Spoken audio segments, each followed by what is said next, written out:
What is that? Yeah, it's a World Cup holder. Like the soccer tournament World Cup? Holder. For the world.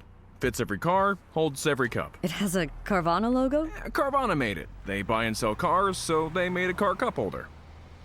So, got any good cups lately?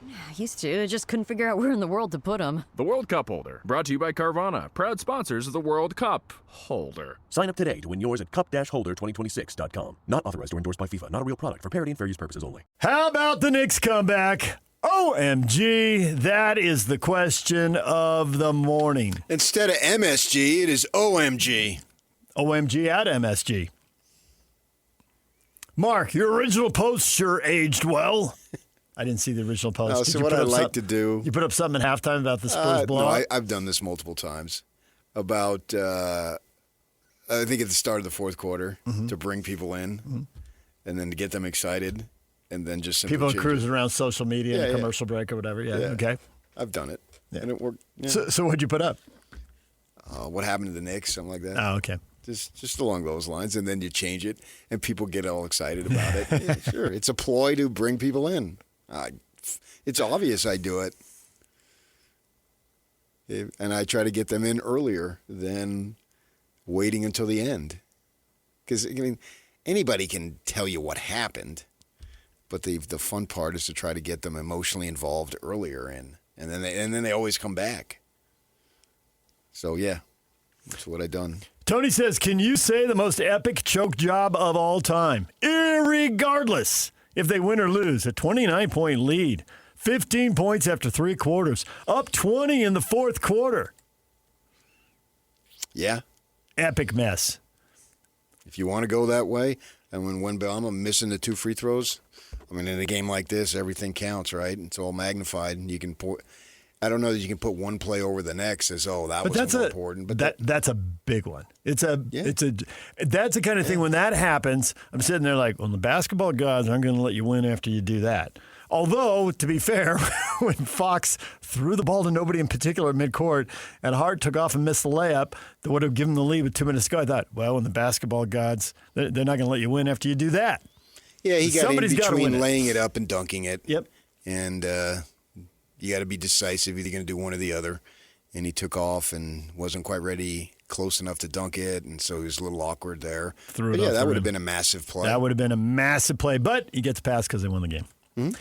As far as all-time collapses, isn't Mets, Red Sox, Game 6, little dribbler up the line through Buckner's legs? Because it wasn't just that play. I mean, that's a play one remembers, but it was everything that happened in the inning leading up to that.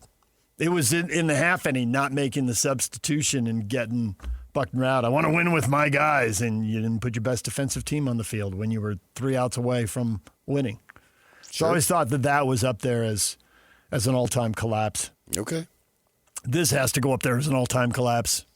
Yeah, no question. The people were going to the Super Bowl, the Falcons, all-time collapse, 28-3 over the Patriots in the Super Bowl. I couldn't recall one play from that game. There's a big 2-point conversion in it. But you're right, it's a blur in the comeback. But those are 3 that came to my mind right away. Sure. Fine. Houston Oilers went to Buffalo and blew a 35-3 game. Rats. In the playoffs. Matthew sees all the positives in it. What an epic game. The atmosphere was electric in the fourth quarter. Watching Seinfeld at the end was awesome, along with Adam Sandler. Celebrities gawking. Fired Matthew up. Well, in that moment, outside of the proximity to the court, they're just fans. Yeah. Now, they have the wherewithal and the financial means to get as close as possible to the floor. The rest of us don't. But other than that, we've seen that plenty of times where they are just Joe fan, Mary fan. And you're dealing with a lot of people who are from that area and have been there for a long time, if not literally natives, so they get fired up about it. I've accepted that that's the way it is, going to all the Laker games over the years and being in the finals, literally covering finals games. You've seen more stars than you can list right now. Yeah. And there were more stars last night than you could list right now. And they just become regular people caught up.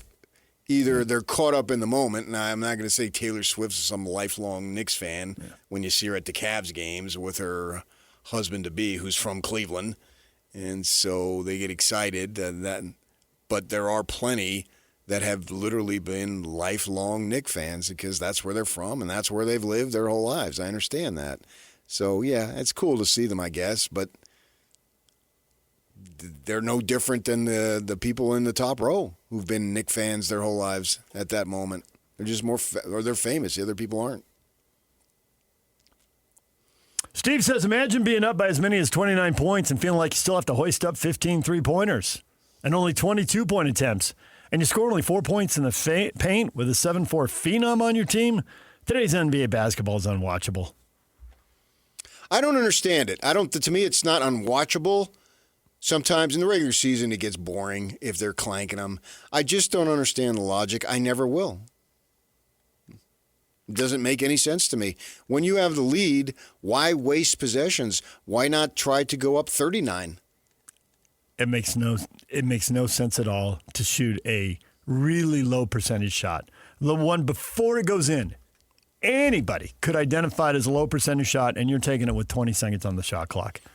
Because they're wasting possessions because they think they've got a big lead. It's the only thing I could think of. And starting to panic a little bit already. Even though the shot I'm thinking of right now is early third quarter, there was already a little. A wide open three is a low percentage shot. That I think can be debated, but we don't have to debate it because that's not what was happening. The numbers show it. Doesn't mean it's a bad shot.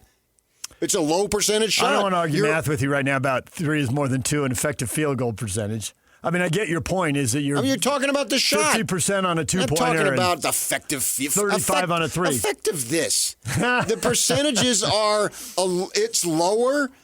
But the reward is higher. The closer you are, it's going to be a higher percentage.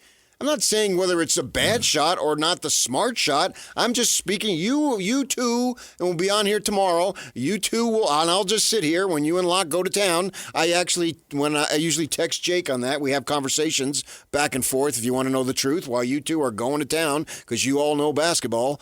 And the numbers show guys who build their careers on numbers, it's a lower percentage shot. That doesn't mean it's a bad shot. I'm just talking strictly numbers. Their second half shots were not only low percentage, they were lower than typical, and they were bad shots. Okay. That's another story, I thought though. They were making bad choices out there early in the shot clock. Yeah, I agree with you. I'm not saying I don't. I'm just saying that it is by definition, it's a low percentage shot. Thumbtack presents Tile Trouble. Every single time I use my sink, I make eye contact with the uneven grout on my kitchen backsplash. The crooked corners eye me, and I'm haunted by more tiling questions than I thought possible. What kind of pro can fix a backsplash? Can I replace one cracked tile, or should I replace them all? What if I just use Thumbtack? I can hire top-rated pros, read reviews, and compare prices with a tap, all on the app. Thumbtack knows homes. Download the app today. I sold my car in Carvana last night. Well, that's cool. No, you don't understand. It went perfectly. Real offer, down to the penny. They're picking it up tomorrow. Nothing went wrong. So, what's the problem? That is the problem. Nothing in my life goes as smoothly. I'm waiting for the catch. Maybe there's no catch. That's exactly what a catch would want me to think. Wow, you need to relax. I need to knock on wood. Do we have wood? Is this table wood? I think it's laminate. Okay, yeah, that's good. That's close enough. Car selling without a catch. Sell your car today on Carvana. Pickup fees may apply. Jessica, so a lot of people did react. A lot of these are about why the Knicks lost. As I read them, they burned their core out the first 2 games. The backup role players look lost. The ones that have not played enough. Referring to the Knicks. This is why the Knicks have dug the hole. Right, and see, I think it's fun to do that. That's why I put it up early or earlier. So be warned, people. He'll do it again if you give him the chance. Yeah. When there's a blowout. Saturday night. I've done that. Yeah. Be ready. And then they go, and then you change it. Melody says the Spurs let that one get away. That was crazy. And the Knicks owe OG bonus money. OG was really good. He capped it with a good play, but he had a really good game. He's a hustle guy. Yeah, when a lot of people on both teams were not covering themselves in glory, he was. He was a really strong performance by him. He is a meat and potatoes player. Yeah. And he's delivered. just going to ball. He's going to give you everything he has. and then they're going to interview him afterward on the floor, and he's going to act like it was the middle of January. I love the guy. 33 points. 7 of 9 from 3. He had it going. But 3 of 6 from 2 and 6 of 6 at the line. Oh, if they win this series, and obviously they got to win 1 of 3, he'll go down in lore. In New York Knicks lore. He will be forever remembered in the biggest city that we have in this country, and he will be, for the rest of his life, held in such high esteem. And good for him, man. Yeah. I love guys who are kind of junkyard dogs, just out there. If a wall is there and you can't go around it and you need to do something to get the ball, you go through it. And he does. I don't know how you don't love the guy. And he doesn't bring a claim to himself. He's not hooping and hollering, look at me, beating his chest, pulling his jersey back so I could see his heart instead of his con nipple. Right? Does he do any of that? No, I don't think so. I think he's right. more... he's old school. that was exactly the phrase I was going to go through. Yeah. Who doesn't like that? OG. How are you not a fan of this man? OG is the OG. I mean, if you're a Spurs fan, I get it, but I'm not either or. I mean, I have a preference for the Knicks because of my history. Yeah, I think he's really popular in New York. He gives it up on the defensive end. At the start of the series, I was hearing all kinds of stuff about matchups and who he's defending and how good a job he does on people, including Wemby. It's like he'll just go out there and compete. It's old school. It's Jerry Sloan would love to coach the guy. I mean, generationally, they're obviously wrong, but... He's got for that, sure. He's a Jerry Sloan guy. Yeah, he's got that spirit. So, and then he gets the game-winning tip on top of it.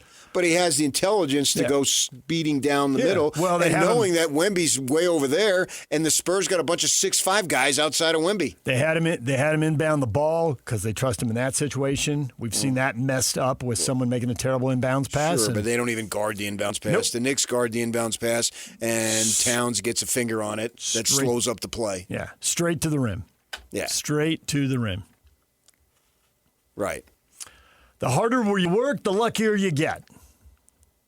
If OG wants it before they take off to San Antonio, he can get free pizza in the city today. Free pie, right? No one calls it pizza. Pie? A slice. They if you want the whole thing. Okay. So if you want a slice, I want a slice. This is no time to eat a whole pie. Can't be weighted down like that. Wait a couple days. Get the win Sunday. Yeah. He is, for the series now, he's averaging 24 points a game. He's shooting 58% from the floor and 55% from the three-point line and 91% from the free throw line. Guy's a baller. Wow. Having a series. I appreciate what he brings and what he does. I just like the fact that he works. And the Knicks fans are really appreciating it right now.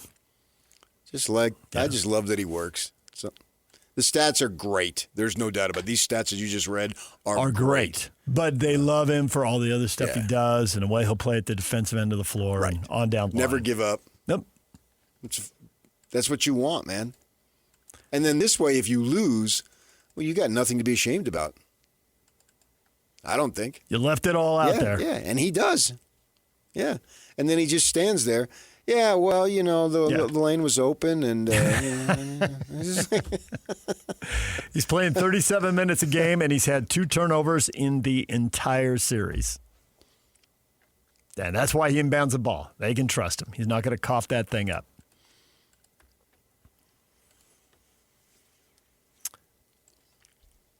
Let's see. More feedback coming in about the Knicks. This is... Spurs hit a record 14 threes in the first half. They had the biggest lead on the road ever. In the finals, Jesse is stunned by the sheer magnitude of the collapse. All right, I think we all are. I can see that. You could say it as many different ways with as many different stats as you want. Sure, we're stunned in a sense, but as it's happening, you're not stunned. No, the whole time because you don't go from 29 to 2. Well, at 29, I was thinking as the lead hit 25 and then it bounced around, it was starting to head back to 20. I was thinking how many times you've sat here and said, a 20-point lead in the NBA isn't safe anymore. If the guys are if they're cold from 3, it's a disaster. But if they got any kind of a roll at all from 3, you hit 4 or 5 of them and you're right back in the game. And you know they can. It's part of the lure why they keep shooting. As long as the other guy isn't. Right. And the Spurs took the lead. I mean, when the lead was going double digits, I think it was like 31-20 or something at one point, and there was a graphic up. They said they're 6 of 8 from 3. And then I think it was 31-17. And I think the Knicks at that point were like 2 of 6 or 2 of 7 from 3. Kind of a normal number for the Knicks. A little cool, but not a big deal. I think the difference in the game right now is 4 3-pointers. It's 12 points. It'd be 19-17, and nobody think anything of it. And the problem at that point was the Knicks had a ton of lethargy, and the Spurs were getting great looks. They were passing the ball 3, 4, 5 times, again, wide open shots. Well, sure, they were great front runners. So when the Knicks played better defense in the second half, I mean, to their credit, the best thing the Knicks did in this, you got to keep playing. But at 29, I got to remember thinking, well, we are well beyond PK's 20-point margin. You just don't see 29-point leads at. But they went on a 10-0 run early in the third. It's back to 20. See, and there's still a quarter and a half That's what to I'm go. saying. It's not really a 29-point lead because that 10-0 run just eliminates that. So fast. Yeah. And so then you got to go from that point, and then you go from that point. It's stuck at 15 for a good while. Right, basically. But 15 and a quarter was that's what I'm saying. It's doable. Yeah, especially at home. You got the crowd and everything. We see 35 to 20 quarters, so it could happen. Yeah. And the Knicks have a history. They did it against Cleveland, and so they know to keep playing. And San Antonio has a history, this particular team, and maybe its youth, of gagging. The Spurs scored 30 points in the second half. Yeah. 30 points in 24 minutes. Totally opened the door for the Knicks. And the Knicks scored 58, and it turns out to be just enough. I did think that one of the better takes I heard, and I don't know who to credit it to, but Me. It wasn't you because I wasn't talking. We try to save it for the show. If we start talking the night before the show, we've done that. We've messed it up. Yeah, I don't want pillow talk with you. Yeah, dude. Stop. So, Yak loved it, though. Yak's in there. Yak's busting up. Low-hanging fruit, Yak. I do the show for him. Might as well. He's the classic Utah. Might as well. He's also not joking that he legitimately texts me when you and Locke get on these diatribes. Oh, I know. I see him over there doing it. Yeah. He literally asked me, "How are you today?" So the thought was that some of the blame for this, obviously Wemby deserves some blame, and Fox. Wemby's the best player. He misses 2 massive free throws. He's 4 of 18 in the last 3 quarters. So there's a bunch of blame for him. There's a bunch of blame for Fox. He had 2 brutal turnovers. He's the highest paid player. He's the adult in the room, all that kind of stuff. He went to the bucket with 10 seconds left when he could have tried to dribble out at least a portion of the clock before getting fouled and having to shoot big free throws. But that's, and obviously some OG would have stole the ball from him. Possibly, but I just didn't think OG's looming on your shoulder. Like, really? You think now's the time? With that guy looming? Okay, whatever. He would have stole the ball if he didn't block it. But the front office, that's a really young team, and they brought up like when Kobe and Shaq were young and trying to get over the hump, and they had playoff struggles. They brought in Ron Harper, to a lesser degree Brian Shaw, but Ron Harper had won the championships and knew the coach and knew the system and could be the adult. And that the Warriors brought in Iguodala, and to a lesser degree brought in Sean Livingston, who like Shaw provided valuable minutes, didn't have the same resume. Where are the 2 guys like that? I mean, maybe you could say that Fox is the guys Shaw. on the bench, but they're not playing them. I know. Well, they're not playing them. Are they good enough to have? Did they bring in the right guys? I mean, Olynyk's sitting over there. He's a big, not a guard. Did they bring in the right kind of guard? And will they need to add somebody like that in the offseason? And then they sit Harper. Which makes no sense. They've done it multiple times. I know. This Mitch Johnson, he's not going to go down as an illustrious MJ. On your list of great MJs, he's going to be ways down the list. You got Michael Jordan. You got Michael Jackson. Magic Johnson. That's 3. He's 4th at best. Summer is all about freedom, fun, and growing up. And between the ages of 9 and 13, kids are starting to form their views about alcohol. With more independence, their still developing brains need more guidance and support than ever. That's why summer is the perfect time to stay connected and plan fun, safe family activities together. Research shows kids who spend quality time with their parents doing what they enjoy are less likely to drink underage. And when kids feel close to you, they're more likely to listen, especially when you set clear expectations. In fact, kids who drink before 15 are far more likely to struggle with alcohol later. This summer, create a no-bummer summer with fun, alcohol-free activities for your kids. Go to summer.parentsempowered.org to take a quick quiz and discover ideas tailored to your family. A little time together can make a big difference. For more information and to learn more about how to prevent underage drinking, visit parentsempowered.org.